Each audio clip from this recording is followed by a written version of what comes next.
E aí, pessoal, aqui é o Jack, quero falar com você sobre as últimas notícias, Lula inocentado pelo Fachin e também falar um pouquinho sobre a pandemia. Pega a vinheta aí e vamos ficar junto.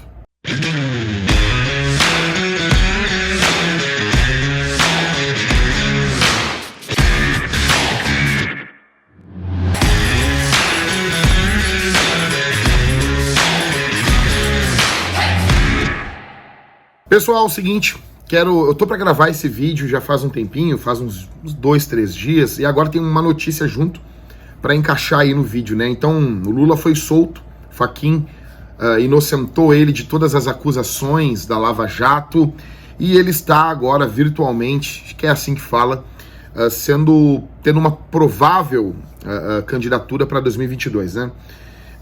Nós estamos no meio de uma pandemia, provavelmente no pior momento da pandemia, os índices subindo, né? Então, eu queria compartilhar um pouquinho com vocês aqui algumas questões. Primeiro, que eu passei alguns dias reclamando muito.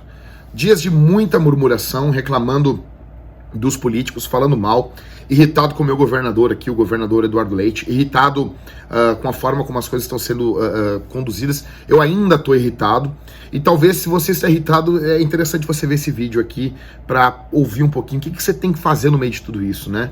Tudo isso ocorrendo, o que tu tem que fazer? Então, primeiro eu queria dizer que eu gosto e não gosto de ficar reclamando de político. Primeiro, eu gosto porque eu boto pra fora, eu falo o que eu quero falar, eu me irrito, eu vou falando, por exemplo, uma coisa que me irrita no governador é salões de beleza estão fechados. Então tem irmãos aqui da igreja que são barbeiros, pessoas que trabalham com essas questões aí, tem salão de beleza, e eles não podem trabalhar.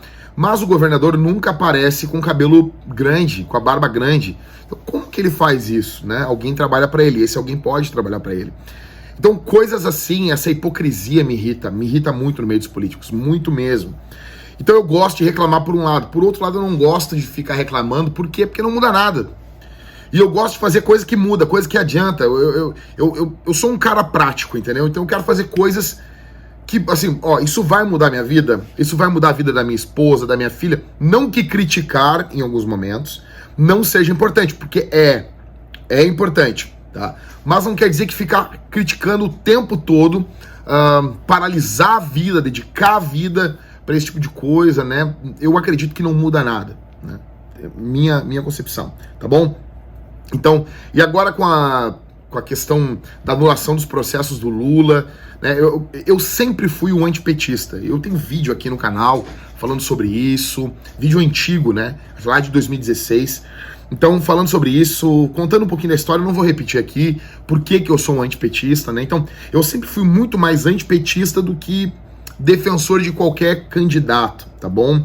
E agora o Lula tá solto, né? Então, a pandemia crescendo, economia indo pro saco, gasolina lá em cima, crise, nós estamos no meio de uma crise. Talvez você não entendeu, talvez a tua bolha de proteção ainda não foi furada. Mas falta muito pouco para essa crise alcançar você. Nós estamos no meio de uma crise no Brasil, tá bom? Então, e aí, o que faz? Então, vou ouvir um analista político, vou ouvir... Pô, tem políticos até que eu admiro, né? Tem um político que eu gosto, às vezes, do que ele fala, interessante. Mas é isso que vai mudar? Não. Então, eu fui ouvir umas pregações ontem. E eu ouvi 2 sermões ontem do Spurgeon. Na verdade, eu ouvi 3. Eu ouvi 2 sermões. O sermão do Spurgeon, quando ele pregou no meio da epidemia de cólera em Londres, foi dublado ali, falado pelo Josemar Bessa, e aqui já quero dizer, o maior trabalho, um dos maiores trabalhos feitos no Brasil, na minha opinião, é essa conversão que o Josemar Bessa faz da mídia do Spurgeon. Ele converte de escrita para áudio, e é fabuloso isso. Talvez hoje o maior trabalho que há no Brasil é colocar as pregações do Spurgeon em áudio, tá bom? Na minha opinião, o maior pregador que o cristianismo já teve, tá? Então, meu favorito, a pessoa da história da igreja que eu sou mais fã é de Spurgeon. Então, eu fui ouvir um sermão do Spurgeon. Aí eu ouvi casualmente um sermão que o Spurgeon pregou depois da epidemia da cólera. E fabuloso. Daí eu tinha era de manhã cedo ontem, antes do culto, eu saía pra caminhar. E depois tinha um sermão do Spurgeon no meio da epidemia. Eu ouvi.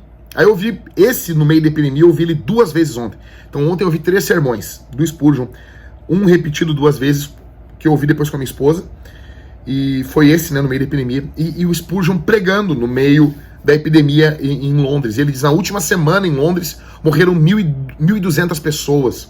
Então, assim, para ter uma noção dos números, em Londres é uma cidade, né? Então, morre por dia no Brasil mais em torno de 1.000 pessoas de Covid, é muita gente. Aí tu imagina como estava a epidemia em Londres, que em uma semana morreu 1.200 pessoas, sendo que Londres aí no século XIX, né, não era tão grande como é hoje, tá bom? Ela não era uma megalópole, né? Esse fenômeno não existia, que são cidades com mais de 10 milhões de habitantes. Então, assim, o Spurgeon pregando, ele fala sobre a questão sanitária. Eu acho fenomenal a forma como ele faz a abertura do sermão. Ele não se opõe, ele diz as doutrinas da graça não estão lutando contra os hábitos de higiene, os bons hábitos, né? Ele diz assim, eu acredito que se Londres tivesse mais limpeza, mais cuidado, Londres estaria melhor. Ele fala tudo isso. Só que ele diz assim, mas eu vou me focar aqui numa questão teológica, eu tenho umas anotações aqui, tá? E ele vai dizer assim, que o que atrai a ira de Deus é o pecado. Ele não desconsidera a questão da limpeza sanitária da cidade, do cuidado, né? Mas ele diz assim, há uma medida para isso, e nós devemos dar ouvidos para os homens que estão falando, hoje seria em torno da ciência, né? E nós devemos querer que esses homens sejam ouvidos pelas massas. E o Spurgeon diz assim, as doutrinas da graça não estão lutando contra isso. Mas eu vou me deter na questão teológica, e seria bom, da mesma forma que nós ouvimos os homens que defendem essa questão, eles nos ouvirem também. E ele lamenta no início do sermão que esses homens zombam do que os pregadores estão dizendo. Então aqui eu também quero me focar numa questão mais teológica, porque vai ter muito analista político falando com vocês aí, um monte de bobagem, entendeu? Às vezes até algumas questões que, cara, é interessante, tá? Mas eu acredito que não tem um valor substancial, porque não atravessa a barreira da morte, tá bom?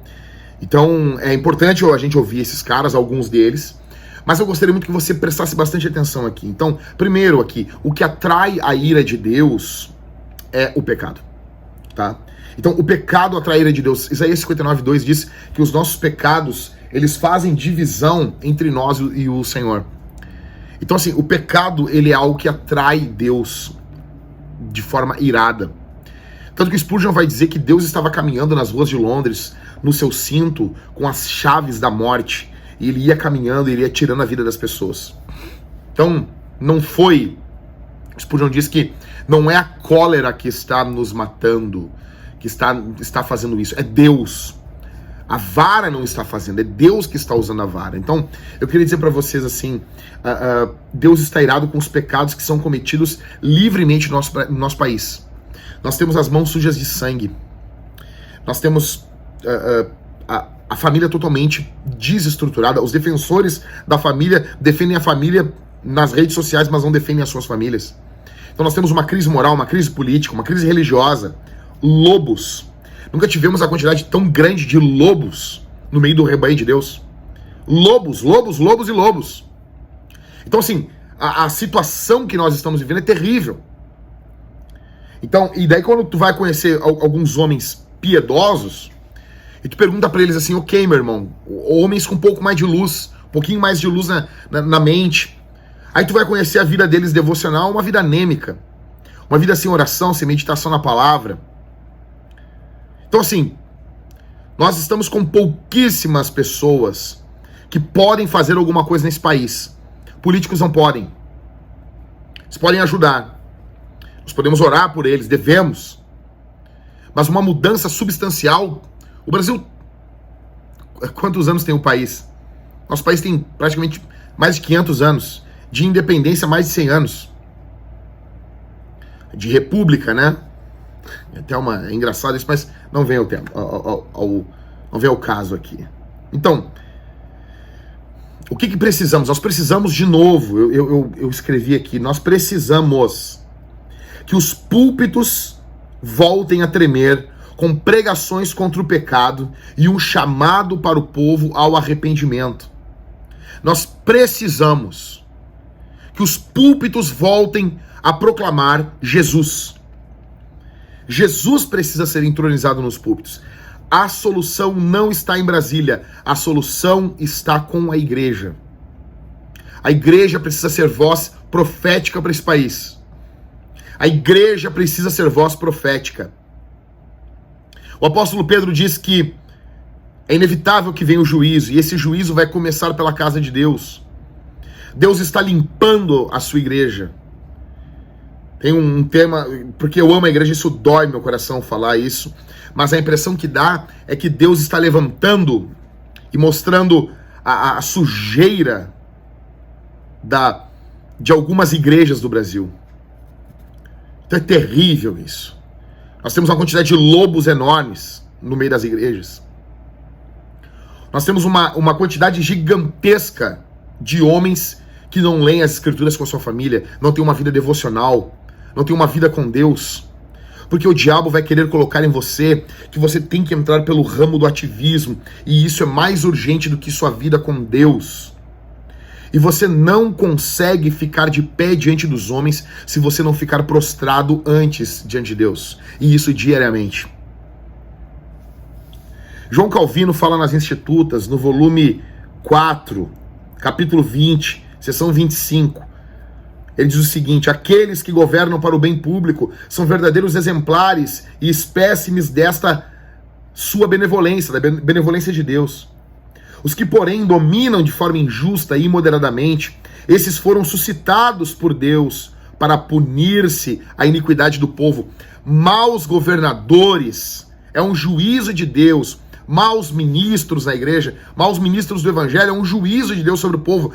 Nós temos que notar que Deus está julgando a igreja brasileira e está julgando o povo brasileiro. Nós temos maus ministros e maus políticos. Deus está julgando o nosso país, nossas igrejas. Nós precisamos voltar, como diz David Wilkerson, a angustiar a nossa vida, a jejuar. Pergunto, cara, quantos que estão vendo esse vídeo possuem no mínimo um jejum semanal? Um momento onde você desliga tudo, cara, e você fica focado só no Senhor. Quantos que estão vendo esse vídeo que possuem um tempo mínimo de oração? E aqui eu me dirijo aos homens. Vocês são extremamente rápidos para sair da presença de Deus.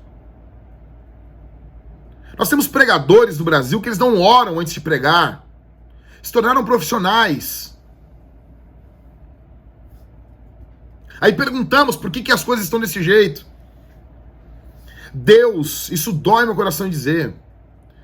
Se nós formos olhar para a Bíblia, se nós olharmos para a Escritura, se nós olharmos para o país e para a Bíblia, se nós formos honestos para o que a Bíblia diz, muito provavelmente, eu não vou bater o martelo aqui, mas muito provavelmente Deus está punindo o Brasil. Se nós olharmos como que os grandes homens da história da igreja interpretavam as épocas e as épocas do mundo, os períodos da história, eles interpretavam dessa forma. Eles viam a benevolência divina. O Spurgeon vai dizer nesse sermão, esse sermão que ele está pregando, ele diz o seguinte: não haverá juízo para nações na eternidade. Deus julgará os indivíduos na eternidade, no juízo do grande trono branco. Mas ele julga as nações desse lado da história. Então Deus julga as nações constantemente. Só lermos as escrituras, nós vamos ver que isso está ocorrendo. E o Brasil é um país tão abençoado por Deus. Crescimento evangélico gigantesco. Deus provavelmente está punindo o Brasil. Nós precisamos de pregadores do evangelho. Nós precisamos de pregadores do evangelho. Nós precisamos de homens que pregam o evangelho com amor pastoral pelas ovelhas, com carinho pelo povo, com amor pelo povo e com uma voz forte contra o pecado. Nós precisamos de pregadores que tenham essas duas vozes, como dizia Calvino, uma para as ovelhas e uma contra os lobos. Nós precisamos não de pregadores que espanquem os lobos junto com as ovelhas, não. E também não precisamos de pregadores que amaciem as ovelhas junto com os lobos, não. Nós precisamos de homens com discernimento, homens que sejam firmes contra os lobos e sejam amorosos com as ovelhas, porque elas estão assustadas. Nós precisamos de pregadores do evangelho. Eu pergunto, cara, tu que é jovem, que tá vendo esse vídeo, o que aconteceu contigo, velho? O que ocorreu contigo? Eu me lembro quando eu tinha 15 anos de idade, o que eu mais queria era só pregar, velho. Eu só queria pregar. Eu só queria ser um pregador do evangelho. O que aconteceu? Cadê o teu sonho? Precisamos de pregadores. Pessoas estão morrendo. E o futuro parece que não é muito tranquilo para nós. Então o que fazer? Encerrando, em primeiro lugar, lembre-se, Deus é soberano. Nesse momento de crise, nesse momento de estabilidade, lembre-se, alguém sentado no trono não é o Fachin, não é o STF. É Deus. Ele está no tribunal superior. Quem está no tribunal superior é o Senhor Jesus. Isso tem que acalmar o nosso coração nesse momento. Em primeiro lugar, Deus é soberano. Não existe nada vivendo e existindo de forma autônoma no mundo. A história não corre pelo mundo como cavalos correndo em um hipódromo. Não. Deixa eu virar um pouco aqui. A história não está correndo solta. As rédeas da história estão nas mãos de Deus. Ok? Lembre-se, Deus é soberano. Segundo, Deus é bom. Deus é Pai. Se você é um filho de Deus, se você nasceu de novo, se você é crente em Jesus, se você é cristão, lembre-se, Deus é bom.